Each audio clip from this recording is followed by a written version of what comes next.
dynamic person, not only just doing his job and take care of family, but also very enthusiastically assisting in expanding this mission of Srila Prabhupada. So when he went to America, he did many wonderful services. He was very instrumental in arranging a very big program. Here in Calcutta, we had arranged 50th anniversary of Srila Prabhupada's departure to America, and he arranged Srila Prabhupada's arrival in America, in Boston. So he's also serving as temple president of ISKCON Boston. So he's actually, to just do job, software job itself is a taxing, but he's, along with that, he's very enthusiastically expanding this preaching mission in Boston. He is very actively doing youth preaching, congregation preaching, and also he does many festivals.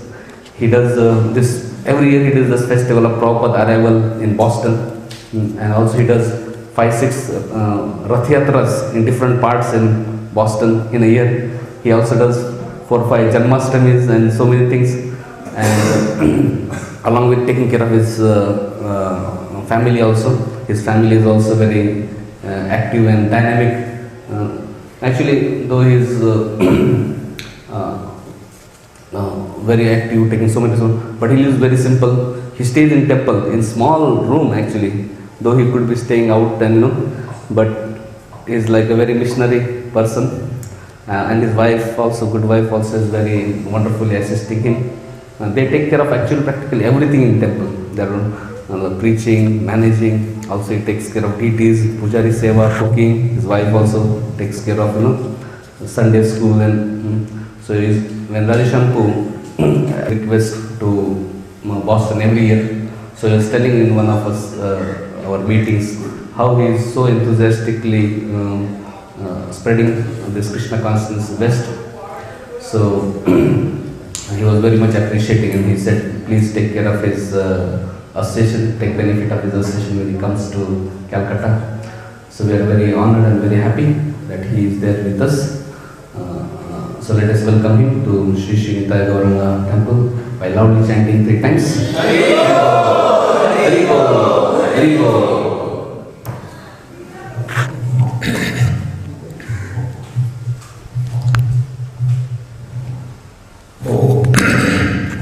Om Namo Bhagavate Vasudevaya.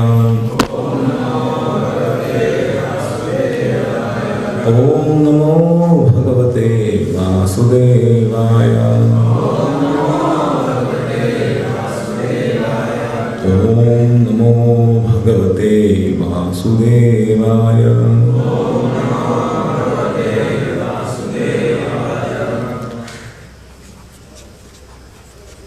So today we will be reading from Canto 10, chapter 55 and text number 10. I'm going to read, and it's a tradition in our temples that we'll read the shloka and the purport. So we'll do that. Prabhu, it was 9th, right? So it's the 9th and 10th. Since 9th doesn't have any purport, I'll just read the translation in the interest of the time, and then I'll read the 10th and we'll repeat once or twice, and then we'll go through the translation and the purport. And then we'll speak something verse. So I'm going to read the text 9, the translation. After a short time, this son of Krishna, Pradyumna, attained his full youth. He enchanted all women who gazed upon him. This chapter is the history of Pradyumna. We all know Pradyumna is the son of Lord Krishna and Rukmini Devi. So his entire history is being given here. So we are just in the 9th verse where it is being explained that how Pradyumna, how he was growing. So I'm going to read the 10th verse now. So please repeat after me.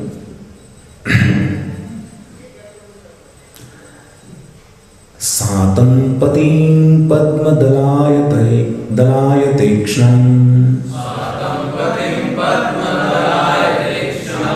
Satam patim padma dalayate kshanam.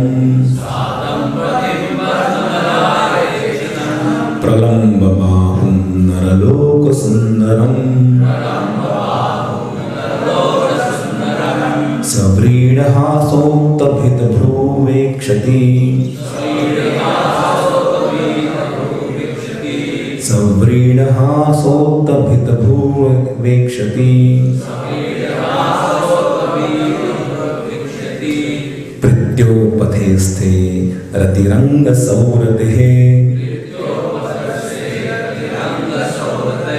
पृथ्योपतस्थे रतिरङ्गसौरते सातं पतिं पद्मदलायते क्षणम् प्रलम्बबाहुं नरलोकसुन्दरम् सव्रीडहासोत्तभितभ्रूवेक्षति पृथ्योपथस्थे रतिरङ्गसौरतिः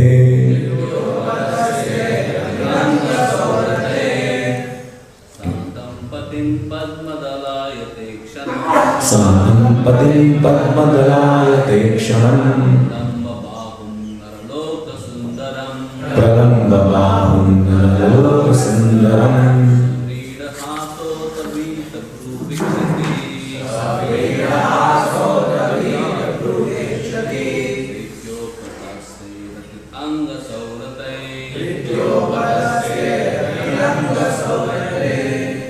So in the interest of time, we'll move ahead. So we'll read the word by word, and then we'll go to the translation. Sa, she, tam, him, patim, her husband, Padma, a lotus flower, Dala ayata, spread wide like the petals,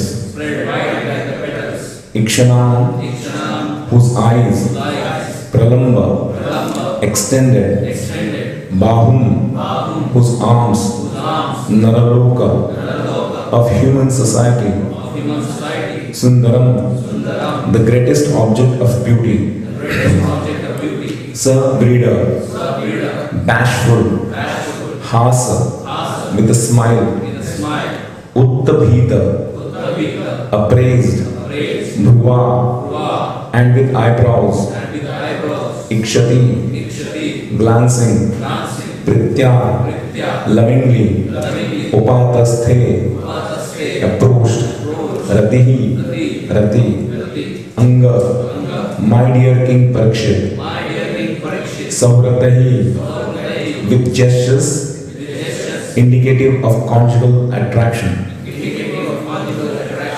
Translation by His Divine Grace A.C. Bhaktivedanta Swami Srila Prabhupada. My dear King, with a bashful smile and raised eyebrows, Mayavati exhibited various gestures of a conjugal attraction as she lovingly approached her husband, whose eyes were broad like the petals of a lotus, whose arms were very long, and who was the most beautiful of men. Purport by His Divine Grace A.C. Bhaktivedanta Swami Srila Prabhupada. Mayavati exhibited her conjugal attraction for Pradyumna even before revealing their true identities. Naturally, this caused some confusion at first, as described in the following verse. Please repeat the translation after me. My dear King, with a bashful smile and raised eyebrows, Mayavati exhibited various gestures of conjugal attraction as she lovingly approached her husband, whose eyes were broad like the petals of a lotus, whose arms were very long, and who was the most beautiful of men. Umagyanatimirandhasya jnananjana shalakaya chakshurunmilitam yena tasmai Shri Guruve Namaha. Shri Chaitanya Manobhishtam Stapitam Yena Bhutale Swayam Rupa Kadamahyam Dadati Swapadantikam Vandeham Shri Guroho Shri Yuta Padakamalam Shri Gurun Vaishnavamsha Shri Rupam Sagrajatam Sahagana Raghunatham Vitam Tam Sajivam Sadvaitam Savadhutam Parijana Sahitam Krishna Chaitanya Devam Shri Radha Krishna Pada Sahagana Lalita Shri Vishakhan Vitamsha He Krishna Karuna Sindhu Deenabandhu Jagatpate Gopesha Gopika Kanta Radha Kanta Namostute Tapta Kanchana Gaurangi Radhe Vrindavaneshwari Vrishabhanu Sute Devi Pranamami Hari Priye Vancha Kalpatarubhyascha Kripa Sindhubhya Evacha Patitanam Pavanebhyo Vaishnavebhyo Namo Namaha Jai Sri Krishna Chaitanya Prabhu Nityananda Shri Advaita Gadadhara Shri Vasadi Gaura Bhakta Vrinda Hare Krishna Krishna Krishna Hare Hare Hare Rama Rama Rama Hare Hare Hare Krishna.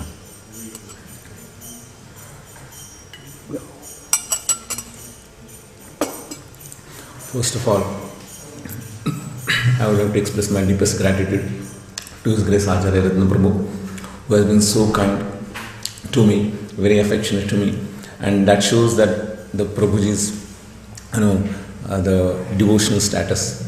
Prabhuji is so compassionate to a fallen soul like me. I'm not much connected with Prabhuji, in that sense how you are connected. But Prabhuji had been so nice. He had given me such a warm welcome to Kolkata and made my arrangements at various places.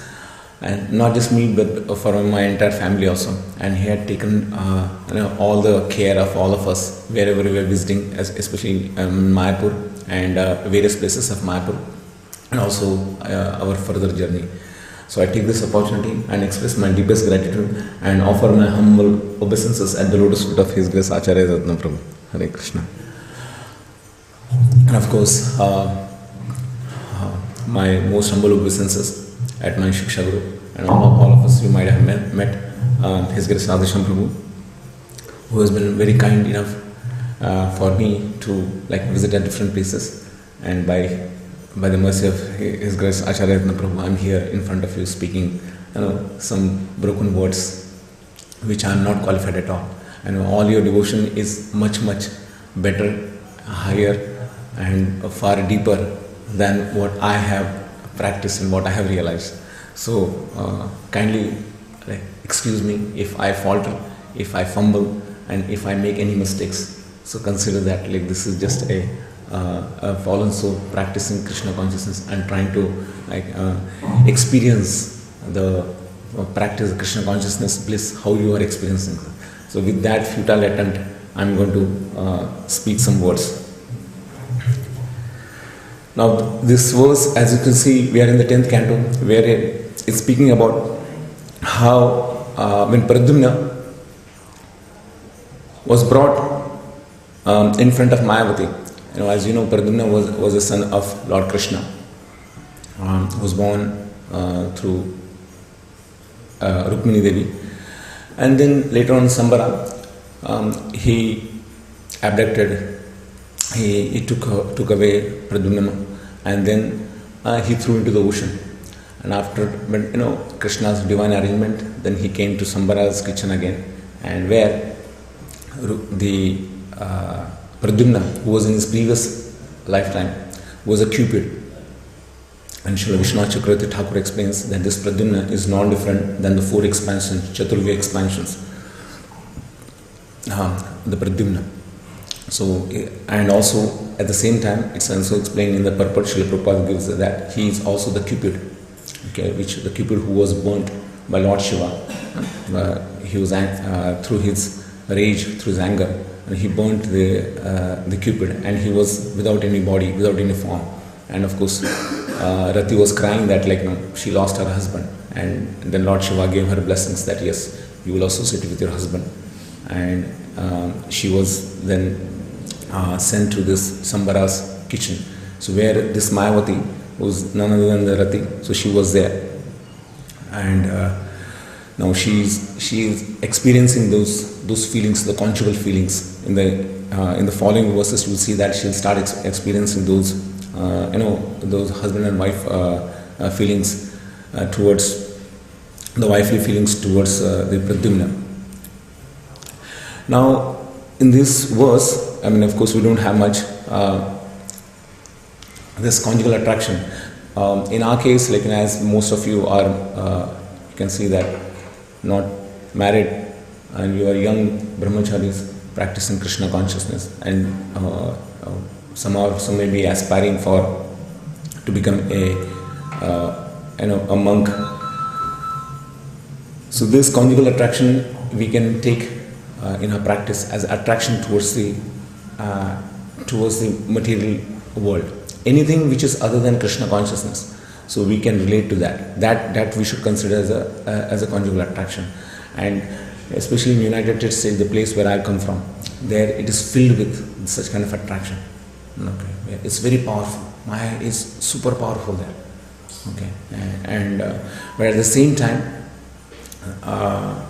we are protected by the devotees, by Srila Prabhupada's movement. The place, like Srila Prabhupada has created a house where the entire world can reside, where he has given us protection. He has given us the association of the devotees. So that we have, that shelter we have. So we should take help of that shelter. And all the devotees who are there, for whatever reasons they are there, they are actually trying to hold on to this very powerful tool of association, so that they can practice and remain steady in their Krishna consciousness. And some of them have grown in their Krishna consciousness also. If you see many Western disciples who are there, who are very steadily practicing. In fact, some of them are very exalted Vaishnavas, and most of our sannyasis, they are all come from Western world. So it is actually unwise for us to condemn the entire Western world, okay, or the culture out there. So if we don't make any attempt to pull them out of the Krishna consciousness, just like how Srila Prabhupada, when he went to one of the African countries, so many devotees came, and Srila Prabhupada saw when he was giving a class. So he saw that there were so many Indians or Indian descent. So he said, where are the local people? So similarly, in United States, this is what is happening. So when you go, you see people, all of them they're from Indian descent. So where are the local people? So all the GPCs members, they are actually contemplating, they are meditating on this. How can we spread this into the Western world, or to the people who are from the Western origin? How we can reach to them? So this is one of the biggest meditation of the GBC, and they have been churning these ideas, different ideas, how to attract, how to reach out to those Western people. And in that attempt, His Grace Radhesham Prabhu has decided to come to Boston. How this happened?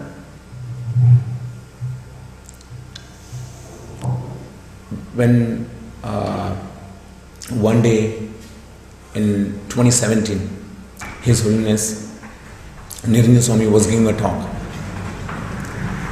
Just before his visit in 2017, we had a very nice college program, and Maharaj thought that perhaps we may not have any audience. And that day, to his surprise, the whole temple hall was filled with all the students, sitting just like how you are sitting, but every corner of the room was completely packed, and he was so happy.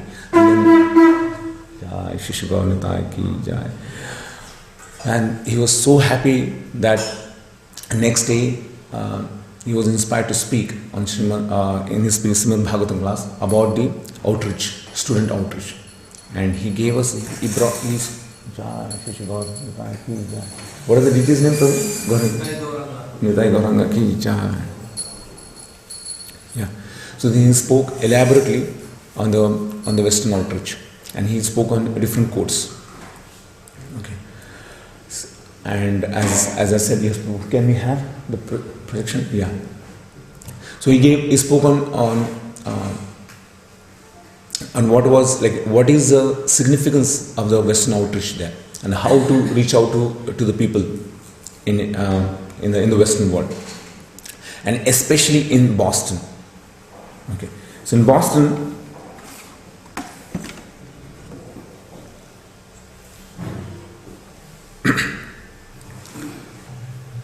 yeah. So in Boston, when Srila Prabhupada first came, and he saw that this is a place which is filled with all all the students. So he asked Satsvarup Maharaj, why didn't you make arrangements for me to speak to the students? And if you make arrangements, I'll stay here for 2 months. Okay. See, that time Srila Prabhupada having staying at one place for 2 months is very rare, because he was on a constantly moving. He was on a world tour. It's very rare to find to actually have him at one place. Even when he was writing the Chaitanya Charitamrita, if you all remember, when all the cantos came up, and they were begging to Srila Prabhupada, please stay. And then he said, if you print me all my Chaitanya Charitamrita, then I will stay at Los Angeles. And so it was one of the rare feat.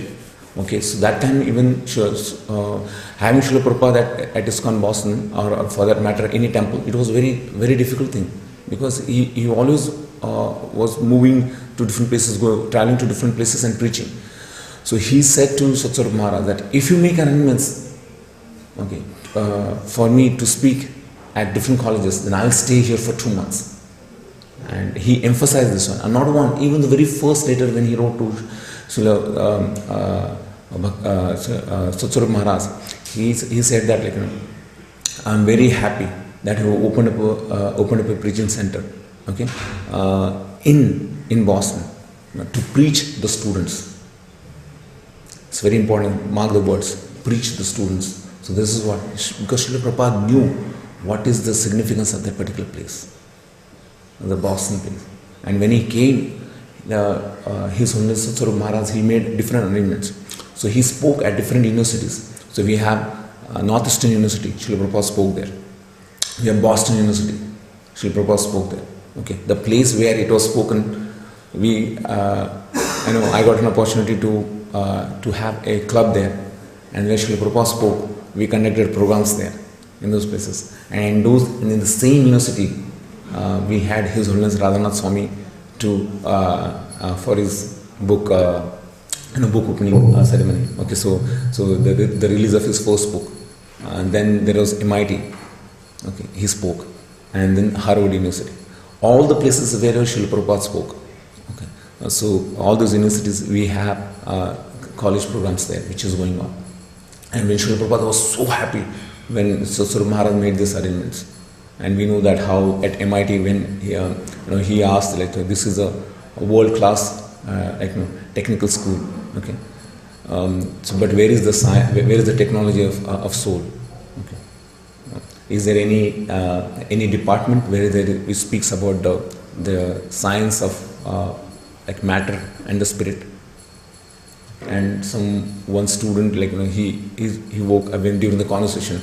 He stood and Prabhupada, can you tell me why do you wear the tilak? And Srila Prabhupada said that, why do you wear your tie? You remember that? So Srila Prabhupada said that you have to ask relevant questions. Okay. And that's how Srila Prabhupada rebuked him. So the point which I'm trying to make here is that Srila Prabhupada was all the time, he was focused on one thing, only on Krishna consciousness, how to spread. And even in the universities also, he was very pinpointed, very focused on how to reach to their heart and transform them. That was his focus. And then he wrote many letters to Satsvarup Maharaj on the college preaching, that how the college preaching should be spread far and wide at Boston. This was Srila Prabhupada's desire, that to reach to these fallen souls. And he knew very well, because we all know that Shuddhanti Papa Shuddhanti Tasmai Prabhu Vishnave Namaha. So whatever it is, if as soon as they hear the holy name, they start getting connected with the devotees, then they will get transformed.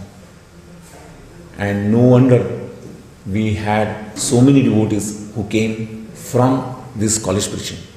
We all know that Upanova Prabhu in New York, when he started preaching, there are so many stalwarts which came. One of them is Bhujan Prabhu. And even in Boston, we had our own His Holiness Giriraj Swami. Srila Prabhupada gave a talk in Brandeis University, where His Holiness Giriraj Maharaj was a student there. And Srila Prabhupada, he went, he was not ready to go to the talk, but his friend pulled him, and then he went to the talk, and the rest is the history. And immediately after that, he went to drop Srila Prabhupada on all the devotees. His holy association began, and now we have His Holiness Satsarup Giriraj Swami in our movement. So these are like examples of university preaching. And we also have His Holiness Niranjan Swami also, and who gave a wonderful talk, one Srimad Bhagavatam class, as I said, on this college preaching, how the college outreach should expand at Boston. And that seed, like whatever he sowed in that particular class, then we try to grow it little further. Okay. And then it expanded by the divine mercy and blessings of Shri Radha Gopal, the presiding deities of ISKCON Boston, which were installed by none other than His Divine Grace, A.C. Bhaktivedanta Swami Srila Prabhupada. There are only 4 temples in the entire world where the deities were personally installed by Srila Prabhupada. You may be thinking, what kind of a statement I am making? But it's true. Srila Prabhupada was there in inauguration of various temples and other deities, the inauguration. But actual deity installation, Srila Prabhupada did only 4, and one of them is Shri Radha Gopal. He personally bathed them. He personally dressed them. He actually put the jewelries on Srimati Radharani. He taught how to dress the deities.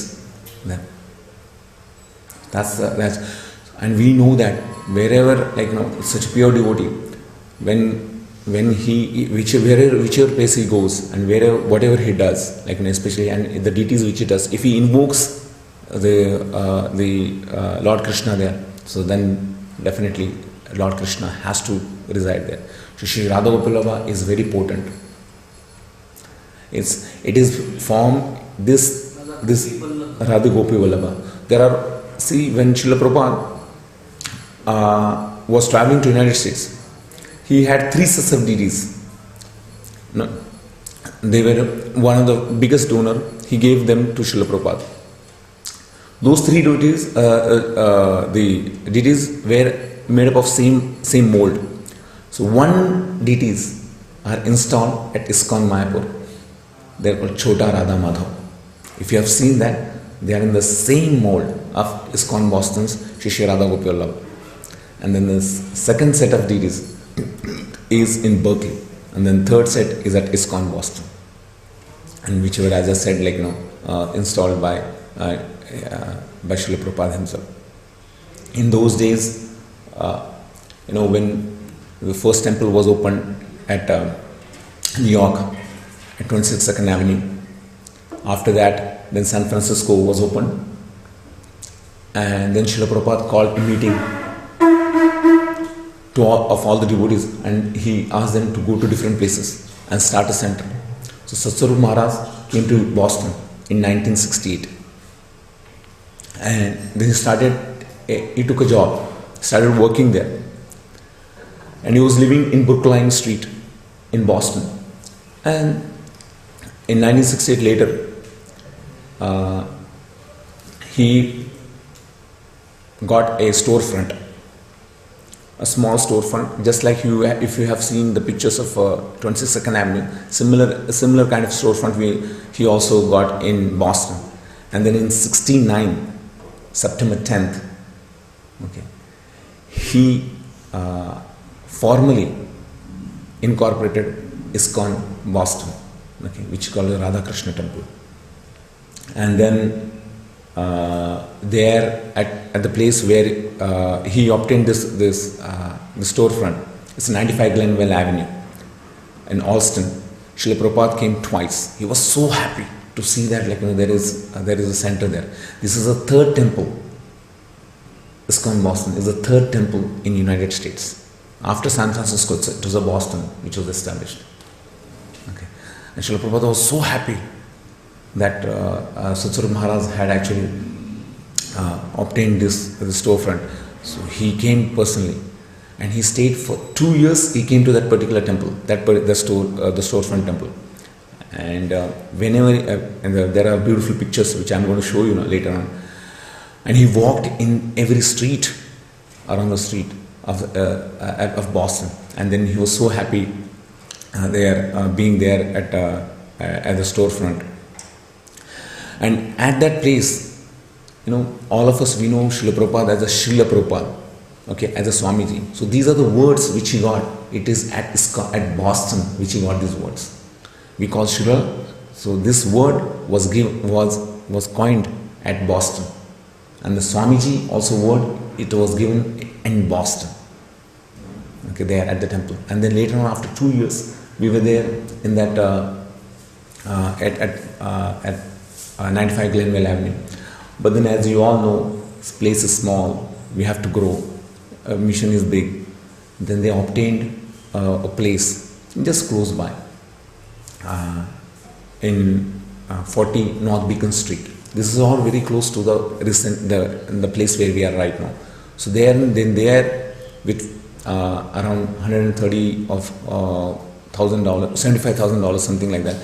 They bought this place, and then there they stayed. So in 1971 they moved to this place at 40 North Beacon Street, and then there they had nice center, and the present deities were established, were actually installed at this place, the second place which I am talking about, in the 40 North Beacon Street. And then Srila Prabhupada did a formal installation ceremony there of all the deities, and on that day their initiations also happened. But this is the place where first Brahminical initiation happened, ISKCON Boston. And in the same place there was an ISKCON press. All of us know about BBT now very well. This is the place where all the books are being published. All of us, we distribute all the books. But where was it started? It was started at ISKCON Boston. First it was not BBT, but it was a press. So and people, they learned everything. It was a bubbling place. Every devotee was so happy to be part of this movement and to actually contribute to Srila Prabhupada's movement. So they learned even the art of making the books, how to print books, how to bind the books, and that's how the ISKCON press started. And from there, all the books started distributing everywhere. Yeah. So you could imagine that, how lively the temple back then it was. Yes, it was. Okay. Otherwise, it wouldn't have attracted so many devotees. And then later on, as I said, and of course, Srila Prabhupada did the first wedding, Vedic marriage there. So yeah, this is places where all these first things happened at ISKCON Boston. And then, as you know that wherever Lord Krishna and his preachings happen, there are always certain hurdles which come. And even there was some hoodlums. They attacked ISKCON Boston. This is a very few people know about this one. Yes, then the stabbing also happened. Yeah, in this place. Yes, but devotees, they were being actually tortured by this some of the hoodlums there. But then finally, and there was a court case which was running for a prolonged period of time. Devotees were very in anxiety. But somehow by Shri Radha Gopal's mercy and by Srila Prabhupada's blessings, that court case got dissolved. And then later, in 1974, we moved from that place to the current place where we are right now. Okay, that is 72 Commonwealth Avenue. And Srila Prabhupada was supposed to come there at this place. So in anticipation of Srila Prabhupada's coming, His Holiness Niranjana Swami, okay, he was a brahmachari back then. So he was a carpenter. He knew this how to remodel the property or the buildings. So he started building the temple. So he remodeled. So right now, whatever the temple what we see, so that everything modeling has been done by him.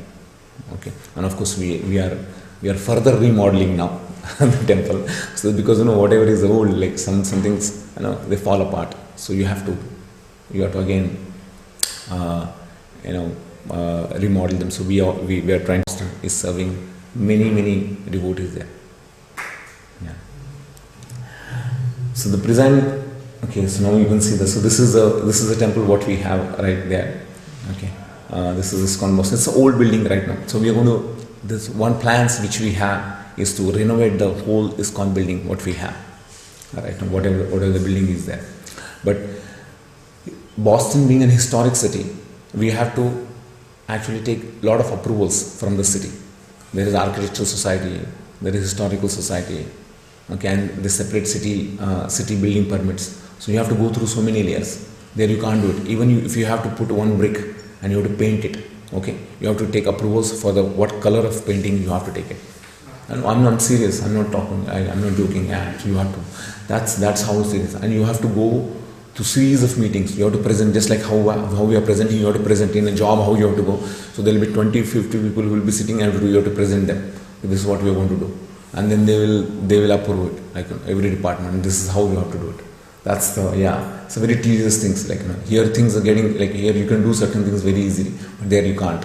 Certain things you have to go through some steps, and it takes many. Just to have, you see the Srila Prabhupada statue. We fought for almost 2 to 3 years to have the statue there with the city. Yeah, Albert Road, we have part of it. Yes. You are able to see the picture. Yeah. Proper. Yeah. So that's Garden. yeah, that's the second part. Yeah, this is in the winter. You might be thinking that what is this? It's not a green. No, this is because right now it is a winter. So this is a fresh picture which has been taken just today. Because in winter what happens is that all the trees they shed away all the leaves. So that's why you are seeing this like pretty gloomy picture in the garden. But unfortunately, because it's the weather there right now. Okay, and this is our presiding deities. Shri Radha Gopala, Shri Jagannath Baladev Subramanya, Shri Nityananda. Yeah. See, as I already explained you about the Shri Radha Gopala's history. So we also have Gaur Nitai. So these Gaur Nitai were given by the Radha Damodar party, the original party, the Radha Damodar party. If you all know that, like the book distribution party. So these deities were there, and then they gave us this Shri Gaur Nitai to us. When Tamal Krishna Goswami, and you all know that Radha Damodar party was actually established by him. So he was traveling, and when he came to know that Boston is a hub for the students, so he stayed there for entire 1 month next to close to the Harvard University, and it was a very important place. So you can imagine that how it attracted the minds of so many devotees, and they found so much of potential there. Okay, and it is indeed okay. There is a lot of potential. This place. Okay, these are the deities. Yeah. And this is Shri Radha Gopala installation, and so you can see that Srila Prabhupada is, that is his own name, Satsvarup Das Goswami, and Srila Prabhupada is teaching how to dress the deities. I have actually spoken personally to those Matajis whom Srila Prabhupada taught how to dress, how Srila Prabhupada teaching them, because see, they did not know how to what is dressing, what are deities, and Srila Prabhupada was teaching them, and this was a bubbling place where you can see that how this is in the Back to Godhead magazine, one of the Back to Godhead magazine, you will see that, which was dedicated entirely for the ISKCON Boston. This is the old magazine where there is so many pictures of all the devotees. They were very happy, dancing, chanting, doing all different kinds of services. So this is one of the old pictures which we got it here. And Srila Prabhupada arriving at ISKCON at Boston Logan Airport. In those days it was allowed. Nowadays it is not. But yeah, and you can see Srila Prabhupada giving talks at back then the temple which we had at 40 North Beacon Street. And you see one picture, if you all of us can actually zoom in your eyes to, there is one Radha Krishna picture which is there, and that picture is still there at ISKCON Boston. ISKCON Boston at that time was it was an art house. Jadurani, okay, Pushkar Prabhu, okay, all these devotees, they painted the original pictures which you see in the Srimad Bhagavatam. All those pictures are painting. They are there at ISKCON Boston. So we have the rare collection of the original paintings of all these wonderful devotees. Yeah. And Now with the BBT's help, and of course we are trying to restore all those wonderful paintings. So there is a way how you can restore, because as so many years have passed by, the paintings get they deteriorate. So we have to, using the modern technology, we have to restore those, because those are very rare pictures. And see, apart from BBT, we are the only ones where we have those rare pictures, and that's a testimony which shows that, like, okay, so this is a picture where Srila Prabhupada actually walked on the streets of Boston. Okay. I'll just show a couple of, and that is Jadurani Mataji at the back. You'll see that, and this is Boston.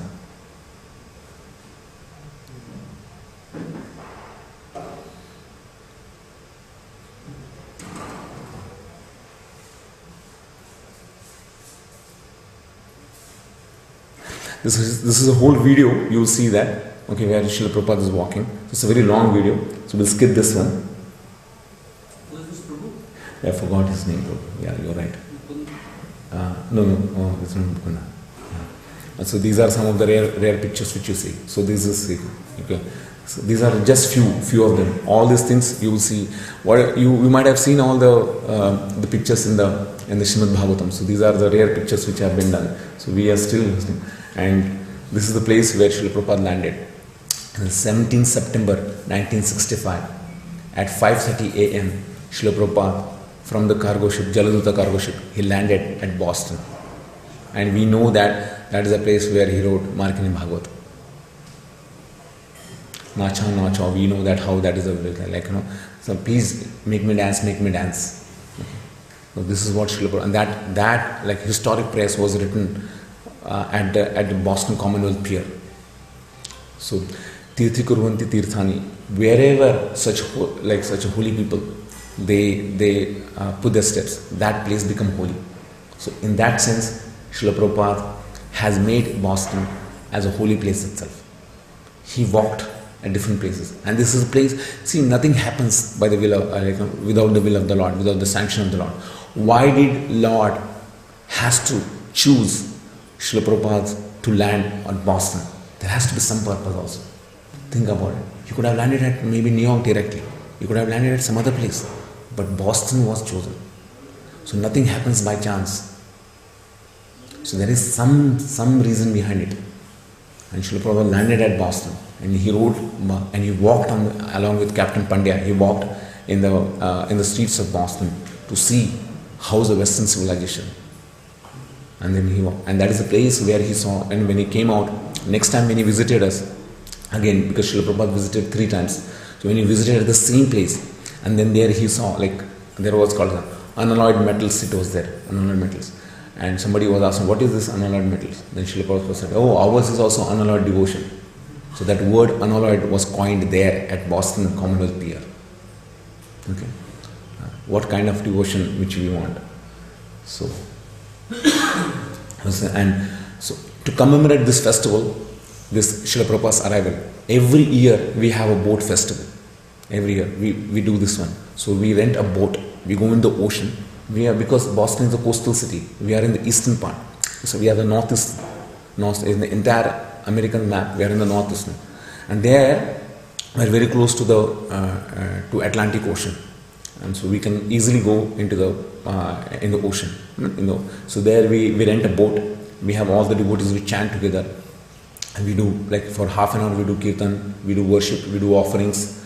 And we take Srila Prabhupada, the entire day, like, which giant Srila Prabhupada we take inside in the boat, and we do chanting. Okay, we go all the way from the temple in the boat and in the ocean for at least couple of hours, have prasadam, and at the place where Srila Prabhupada landed, then we do the puja, and we come back again. So that's every year we do this Srila Prabhupada Arrival Festival, and thousands of people come there, and this is the place where you can see that, where we have Srila Prabhupada landing to ISKCON Boston, landing to Boston. So this statue, after 3 years of battle with the Boston city, we were able to install in our own garden. And see, that entire place belongs to ISKCON, but still we could not do it for 3 years. Okay, so we had to fight. And I personally went to get this deity from the from the port, and it took us almost 10 people to bring that whole thing. Yeah, 10 people. It was super heavy, and 10 people, and we were all sweating like anything, sweating. And to clear it off also, I still remember the memories. We had to fight with all those port the port officials. They were not ready to give it to us. And it has its own story. The time is short, but I'll move forward. And then we were celebrating that moment where we had to formally inaugurate Srila Prabhupada's statue. And then we did not waste any time, because I know there are so many different other concerns were there. But we thought that before city changes its mind, before it puts more other restrictions, let us do it quickly. So we just did that. So now once you have it, then you can't move it. Okay, that's what we did it. And these are like Boston Rath Yatra, which attracts thousands and thousands of people. See, here in India, it is very easy for you to see people, thousands, lakhs, and that is the number which you see, the number of people. But there it is very difficult, the number of people, because there, first of all, it is not densely populated. That's one. And second thing is that not many people have that much interest or inclination towards devotion. So the percentage is very low. But however, ISKCON Boston has started its Rath Yatra from 1980s onwards, and even now we still have this Rath Yatra. Okay. And we have no less than 5,000 to 6,000 people come for Rath Yatra. Okay. Yeah. So you see that this is in the streets of Boston. Okay. On the streets of Boston, we actually have this giant Rath cart which comes all the way from Canada. So we have this Rath Yatra. And it's a giant operation, just like what you do here. It's a very big giant operation. Getting the card, getting permits, we have to go through at least 12 to 16 different kinds of permits to obtain from the city. And it's also, as I said, that is also a separate process where we have to present to the city and to different police stations we have to go. We have to get different permits. That itself is a different process. But very fortunately enough, let me share one anecdote.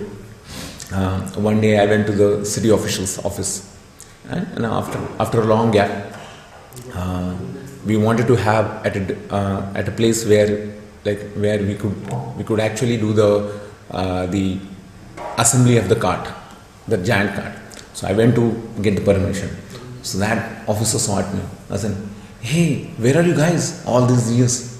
Okay, are you having that chariot?" Rath Yatra? I said, "Yeah, we are having it. This is that's why I came here to get the permit." And he's a Western guy, and he was asking me this one, and it was easy for me to then after that to actually to extend the conversation and to pull the further permits, because he was already very favorable to Krishna consciousness. So he already knew the devotees, and he was asking me, "Where are the devotees?" This is what we have. So this is the kind of relationship what devotees had established with the even city also. That's why it is easy now to actually ride on that, and we are extending that further now. This Rath Yatra. Okay, so these are the phases. Now you could see that this is one in 2018 where we had this Rath Yatra. Okay, now this is one of the most popular YouTube. You could see that this video. This has more than 50 million views. Yeah, this is one of the. Perhaps you'll see that. And this is the lecture which I was talking about. I can share this lecture with all of you if you wanted to. The reason why I'm actually telling you is that that because ISKCON Boston is a place. It's a potent place. Okay, where you can offer and render services. Okay, so Krishna has given us some abilities. And he has given us some skills. So that skills, that mental faculties, that abilities, we can engage in the service of Krishna. Okay, and how you can do it? There are various ways which you can do it. Okay, by vacha, by dhiya, which Krishna has endowed you, all of you. Okay, by intelligence, by your speech, so that you can do it. Okay, that you can engage in the service of Krishna there. Once His Holiness Jayadvat Maharaj, he came when we had this 50th anniversary of Srila Prabhupada's arrival festival. So he was asking, because that time the budget was very huge. And compared to here, it's easy because there are a lot of donors. There it is difficult to even do certain festivals. So then and our budget was actually, it was growing and it was increasing. So we were thinking how to get this, how to get this money. And when we were asking people, we were asking some peanuts here and there. Give us this, give us that. Then he said that, okay, Srila Prabhupada said, if you really want to do any service, okay, shoot for rhinoceros. Okay, so this is what he said. Don't aim low. Okay, aim for a big thing in the service of Srila, in the service of Krishna. Okay, and he said, if you don't ask, and if you don't shoot for bigger thing, you won't be able to able to do that thing. Like for instance, if you don't ask anybody $1 million, so even if he has ability, but if you ask only for $1, then he'll give only $1. Ask one. So I took this, the inspiration behind this is that we may have a less abilities, okay, but however Krishna is unlimited, and he can actually make us capable to preach. He can make us capable to actually take on this humongous task. We all can do a small squirrel part. We all know the very wonderful story that how the squirrel, which did its own part, and the monkey is Hanuman, and he was thinking that what is this, this teeny tiny squirrel, what is this doing? We are actually lifting such heavy mountains, big stones, big rocks, and what the squirrel is doing? And then Lord Ram rebuked Hanumanji, and they said, whatever this squirrel is doing, okay, is doing in its own capacity the same amount of service what you are doing it. So similarly, all of us have our own part to play. We may have some limitations, whatever it could be. But when the divine intervention comes, when their blessings come, then we can be instrument, okay, in the hands of Krishna, in the hands of our Acharya. And then, such a magnificent things can happen. So what we have to do is just be part of this, this particular projects. And Krishna has given us this, these abilities, this wonderful facility for all of us. So we can use and engage in the service of Krishna. And we should always, because since you all are young, I can see that, and you all have this desire, this burning desire to do something for Lord Krishna, for Srila Prabhupada's movement. And that's the best place where you can take up this, a difficult challenge, where everything you will see that it's against, they're unfavorable, but you can make them favorable.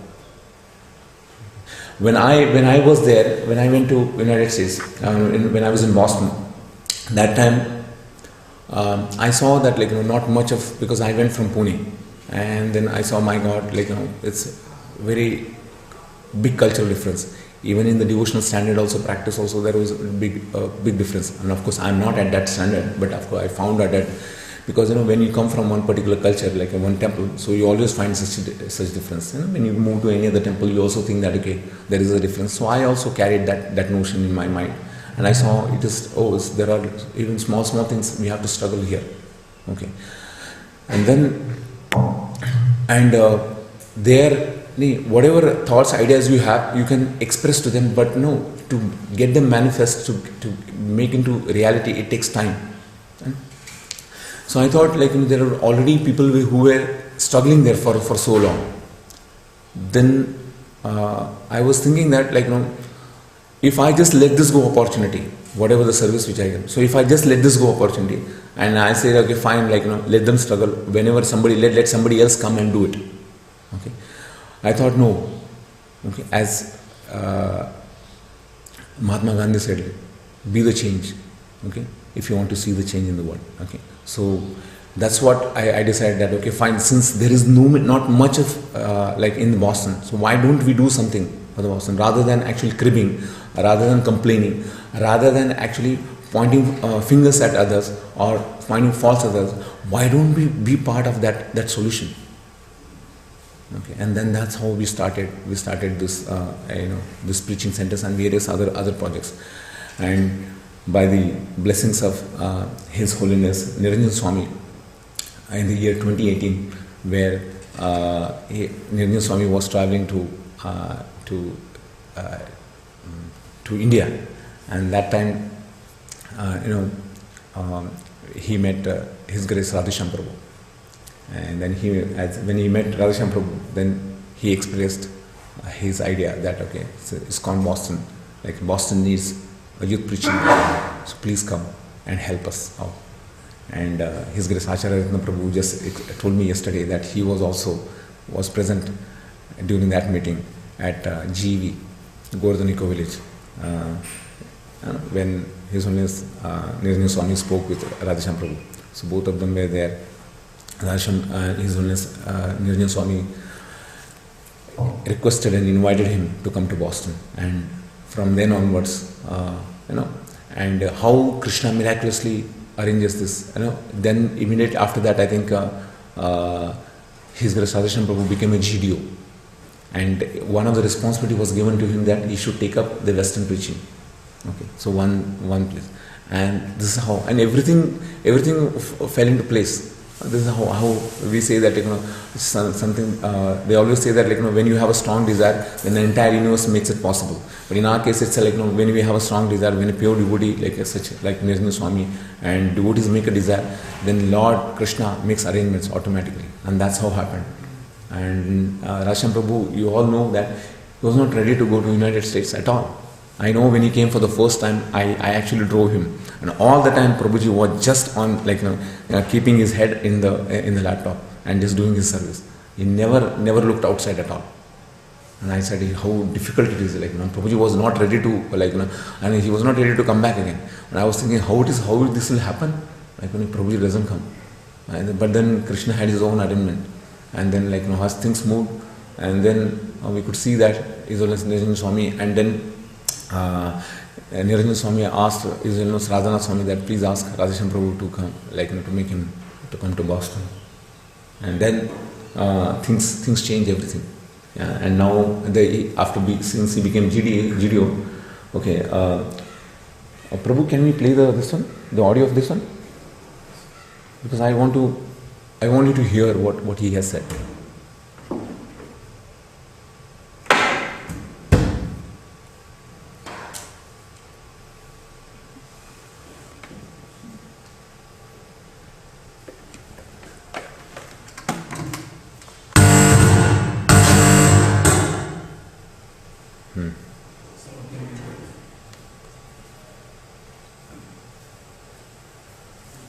Is this one I thought had?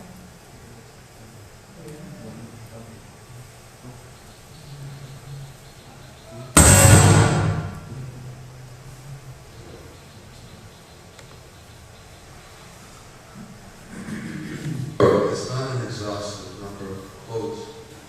How much Prabhupada thought about Boston, only one thing little besides 𝐂𝐻𝐌𝐌𝐔𝐍𝐈𝐓 came to his mind. And that was preaching to the college students. That was because that was what Prabhupada did when he was here. And Prabhupada told Sri Maharaj, he says, I will come for 2 months if you set up preaching programs in the colleges. But to speak of the fact that our Guru Maharaj became first meeting with Prabhupada was at Brandeis. He was a student at Brandeis University. He saw Prabhupada at Brandeis. And that's how he became a devotee. This is just a glimpse which I made. And there are various quotes in this particular talk where His Holiness Niranjan Swami.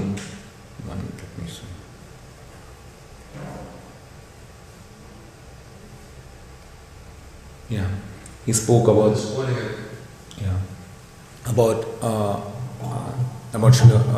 Prabhupada speaking about the preaching at Boston. See, why in Boston? See, one thing you have to understand that the Boston has more than 300 colleges. Okay. And it has every year around 150,000 students they enroll. Okay, in different universities. And it is a place, is a home for 3 Ivy League schools. If you don't understand what is Ivy League schools means, it's just like we have IITs, IIMs, okay, so they are world-class universities, they are there. Okay. Just from our temple, okay, in front of our temple, we have MIT. Okay, that's a top technical school in the world. So that's not an Ivy League school, but next to that is Harvard University, the most prestigious Ivy League school there. Okay, then we have Dartmouth College. Okay, just 45 to 50 minutes from us. Then Brown University, just 50 minutes from university. And we also have Yale, but it's a little further, but it's in the same New England area. So you can imagine, like, the home where like world class students, they come to study. Boston is called the brain of America. See, the reason why we are emphasizing is that if you preach them, if you actually give an offer the teachings of Krishna consciousness to them, the entire world will benefit. They might spread anywhere, it doesn't matter, but they will do good to our ISKCON movement. Okay, that's the place, because it's being international. You are automatically getting all the students at one place. You do not have to endeavor to go and find them here and there. They are already there. What you have to do, just grab them and offer them. Of course, it takes time. And in the talk also, His Holiness Nityananda Swami said that, like, if they do not become completely full-fledged devotees like all of us, like 16 rounders, not all of us, but like 16 rounders, at least not like me, but 16 rounders, chanting 16 rounders, but they will at least become favorable to Krishna consciousness, and they can do tremendous good to our ISKCON movement. One student of MIT or Harvard is equal to like 20 to 200 students of other colleges. No jokes. I mean, I'm not trying to compare in one way, but just try to understand, like, please try to take the spirit what I'm trying to take. I'm not trying to diminish the significance of any other universities, or I'm not trying to look down any other students or any other universities, but that's the potential which they have it. Yeah, trust me, it is like that. So if you spend that much university, we know how Acharya Ratna Prabhu has spent so much of time at IIT Kharagpur, and we are reaping the benefits of that. Like, some students have come there, from IIT, and they render tremendous services there, and they are doing so much of preaching there. So that one student, how much they are the services they are doing it. And there are so many examples. We can give so many testimonies, and we can find if we just look around. And that's what is the potential which we have. Harvard, MIT, all those places. So Krishna has given us this opportunity. So I think we should utilize those. Okay, at one place, and wherever they go, that's fine. They will offer some services to ISKCON. So as I said, and everywhere you will find students. Just close to our temple. Our temple is very strategically located. The place just in front of us, we have MIT, and literally, just if you walk 2 blocks, there is a river, and just behind the river is actually the MIT. You can see the dome of MIT. Yeah, and of course, that we consider that that river is none other than the Yamuna river, and Srila Prabhupada landed there. Okay, he descended from the spiritual world. We can say that from the India and into the Western world there, and we can see that how he had a mission of spreading the Krishna consciousness. Yeah, and there. So we have, and on our left we have Boston University, Northeastern University. On our back we have Tufts University. On our right we have Suffolk University. Everywhere there is university. And these are just big universities I'm talking about. In front of us there are small colleges which are there. Yeah, literally. It's just around. That's how it is. It is like that. So it's spread around with so many students. And there are so many other universities. If you have heard Berkeley School of Music, okay, that's one of the most prestigious musical school in the world. So it's there. Okay. So these are like, I can show you some of the pictures, like what, and this is the location. So where we have given you some of the universities there, but there are, as I mentioned to you, there are more than 300 schools. Yeah. So it's bubbling with all the students. So you won't find that like, this is MIT. What is the river name? This is Charles River. Yeah. So you can see that. Okay. So that bridge, eventually it leads to ISKCON Boston, like close to that. Now this is Harvard. This is Brown University. This is Dartmouth College. This is Boston College.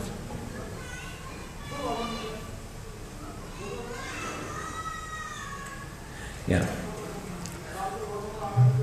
Now, as I said, by the grace of NVCC Pune, His Grace Radhesham Prabhu, and various other devotees have been visiting there, Chaitanya Charan Prabhu.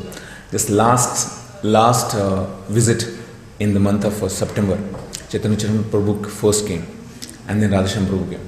We had 6,000 students for different programs. And we fed all of them, and everybody heard, from His Grace Chaitanya Charan Prabhu and Radhesham Prabhu. And then later on, we had different camps, as you know, that we call it retreats. Then we have taken to different places, for further instilling Krishna consciousness to them. Okay. And then later on, of course, His Holiness Niranjan Swami he also gave talks. So further, we have a weekly preaching program. So after that, we don't stop. We further cultivate them. So all these the students which are studying there now, they have different preaching programs. So right now, currently, we have 4 active preaching programs. So 3 in the temple, and 1 in MIT. One in of course, one is there, which is still in the budding stage, is Boston University. We used to have in the past, but no, there was some break. But again, we are reinitiating that, reinstating that the college preaching there. So there are various device sessions happens. Now, presently, by the mercy of His Grace Acharya Ratna Prabhu, we are also trying to do something at MIT also. We had, but there was a gap. Radhesham Prabhu came, he again reinstated, and further we are trying to do in MIT. Now, since we have 2 cooks who came from ISKCON Chowpatty now. Okay, those are, one of them is who ran the Govindas for 11 years. He was there, so now he has come. So we plan to do some cooking sessions also at MIT, and also do a lot of prasadam distribution at MIT. So that's, that prasadam is the secret weapon for us to reach to the hearts. Okay, it's to all those people. So that's what we are trying to do there in MIT. Yeah. So. Okay, this is one of the sessions now. Now you might see that there are various programs. Every room, every corner of this one of the room the Boston temples was completely occupied. Every program. I am not exaggerating. It is that. And even this one, this is whatever you see. There are so many students who were standing outside. Yeah, and so many students who were upstairs also. We have other rooms. That's how we had to do it. Every program we had at least 400 to 500 students were registering this one, and we were cooking for them. But we had a limited capacity because the place is located right in the downtown, so we don't have much space. But yes, yeah. So this is one of the pictures where you could see that Radhesham Prabhu giving a talk. Okay, so this is from other side where you can see that. Yeah, and then this is at one of the one big donor is there. So at his house, he gave us his entire house. So where we are conducting the small camp in Acton. Okay, and we can see that Radhesham Prabhu serving to all of them. Okay, and this is one of the camps where we had it. Okay, in the same place, and this is one of the sessions at ISKCON Boston where we conduct. The students come and sit. And this is at MIT. Some of you might know this is a Parth Khandelwal who studied from IIT Kharagpur and who's there. And we also have Mukundila Prabhu. It's a familiar face, and who's giving the sessions remotely from here. to all of them there. Yeah, and this is one more at New York. We had a camp. Okay, this all the students, they are doing. This is a drama which is put up by all the students there. And this is the ISKCON. This is the Commonwealth Pier. So all the students, we went to this place where Srila Prabhupada arrived. Right now there is a construction which is going on. This is not the exact place. So there's a boat you can see at the back, just there, and you have to turn around in that corner, and then that's the place where Srila Prabhupada actually landed. But since now there is a big construction going on, we could not go there. But however, yeah, you could see that this is a Commonwealth Pier where Srila Prabhupada arrived. So on the Srila Prabhupada's arrival day, we went there. Okay, September 18th, that's the place. So when that time Radhashyam Prabhu was there, so we took some students there to that place. Okay, and this is ashram where we live. Okay, so all of us are. The reason why we want to show you, so one of the bed is already set up for you. There are many beds which are set up for you. So please join us. Yeah, so we would be very happy to have you on. Okay, and yeah, and this is a place where we eat prasadam. Okay, oh, you haven't seen our prasadam. Oh my God, you'll be pampered a lot. You haven't seen. Trust me, I'm not joking. There is no exaggeration in it. Not even one grain of exaggeration is there. Very opulent prasadam. And this is a library room where all students sit and they they study here. See, ours is both. It's just like what we have. It's a voice. Actually, it's many in many ways. It's a voice yoga center, and at the same time, it's a temple also. That's what we have. Earlier we had a separate voice at other place, but then we brought it back because of some reasons, and now we are reviving. We are actually rethinking, and we want to launch it in a remodeled way, the voice setup. But right now, so we have merged everything in one place. So this is where the students sit. Okay. So before we go there, so one of the you can see the USP of ISKCON Boston is that unlike any other places in United States, it's very strategically located in the heart of the city, okay, and where you can easily go to any universities if you're studying to any other university if you're planning. And second thing is that even if you happen to work, okay, since we are located right in the downtown, you can easily take any train wherever you want to go. Okay, so it's very very well connected to the local transport system there. So you don't have to worry about that. So that's also possible because since many people work, so they are easily able to go. And I lived in this place before before even my marriage, and that time I used to go from this place by train. So it was not that difficult for me to work. In fact, I consider that as a blessing, because while in the train I could actually do other devotional things, whether chanting or reading. That's one way where you can use that. You don't have to stuck in the traffic, because even in Kolkata also, there's always a possibility that you might get stuck in traffic. So you don't need to do that.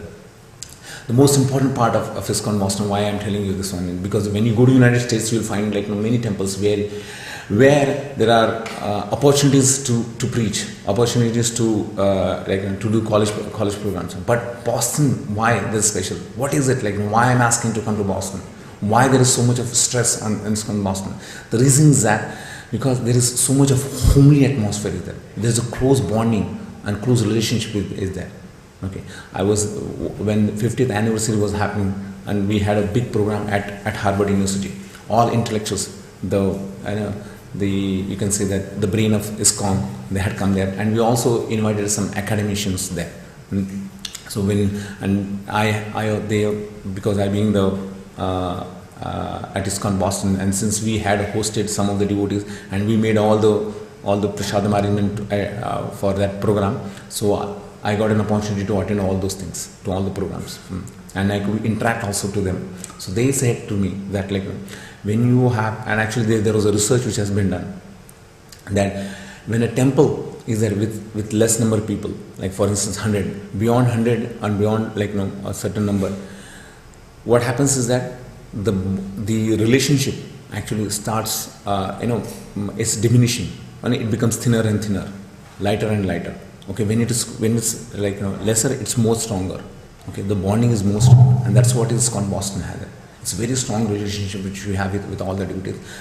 And the corollary of this one is that, okay, unlike any other place where there is an onslaught of Maya, because we are in United States, but here, since we have such a close bonding, and it's a place of worship, it's a place of devotion. There you are protected there very well, and you won't feel like as if you are in United States of America.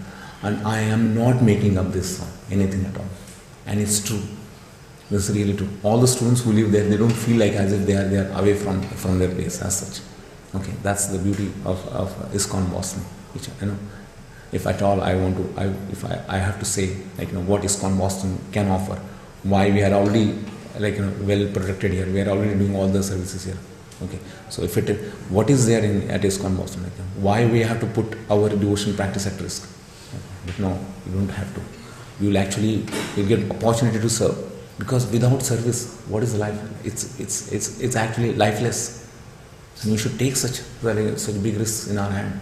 Okay, with the divine intervention, by the divine permission, by their protection.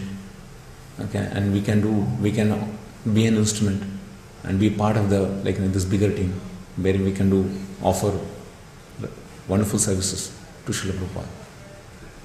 Okay, so my intention was to give an introduction to what services are being done, what projects are being done at ISKCON Boston in Srila Prabhupada's movement to further the Srila Prabhupada's movement. So that's what I had come to actually speak about that. Of course, Srimad Bhagavatam was there. I would have loved to speak more on that, but I just wanted that to actually introduce you all the students, all the activities, and what is the significance of the place of Boston. Okay, and if you have by any way the opportunity to offer some services. Of course, I do not want to steal away any devotees. I am telling this in front of His Grace Acharya Ratna Prabhu with all due respect and my obeisances at his lotus feet.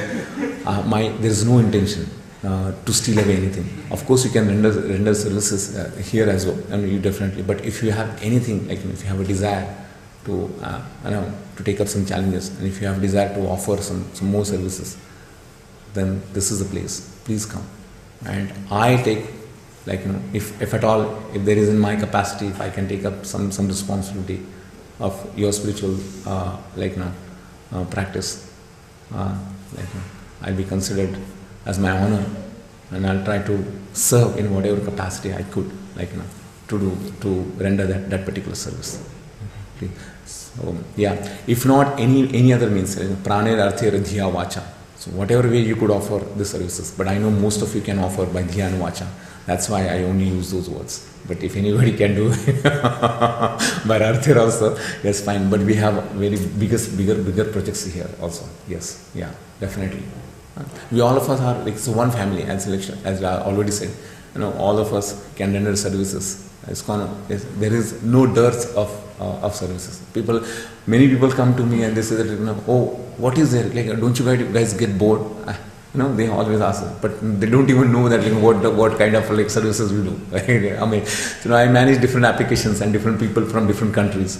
And when I tell them that I am also part of this one, what do you guys do? You just sit you do some worship and this one. And they don't even understand that what level of management it needs, and what kind of strategic planning it goes behind things, and so many things happens it's beyond their imagination. When we tell them that we manage these things, we actually we life coach them, we arrange different kinds of events, we deal with administration, there is so much of financial transactions. It's mind boggling to them. They can't even imagine. They just think that just these guys what do they do? Sit, chat, eat, and this one. But no, there's so much thing to offer. Yes, of course. And since that is a different country, So there are many ways all of us can offer our services. So if anybody thinks that they want to do some further studies, then choose Boston. I'm not saying that specifically you just come for this particular subject, but if you have some aspiration to study further, then choose Boston. So that way both of the things can happen, and that you can also offer services, and you can also get your higher studies. And if you want to study some you can, if you want to work for some time, then you can also stay here, and you can also do some services at Boston. So so that's what you can do that.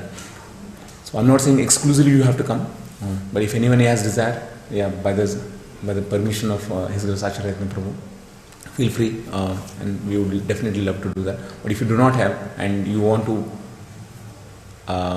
pursue your further education and also work for some time, then Boston is the best place. Consider that, and we would love to offer any kind of help, whatever help you need, right from college admissions up to your staying arrangements and your prasadam, everything we can offer.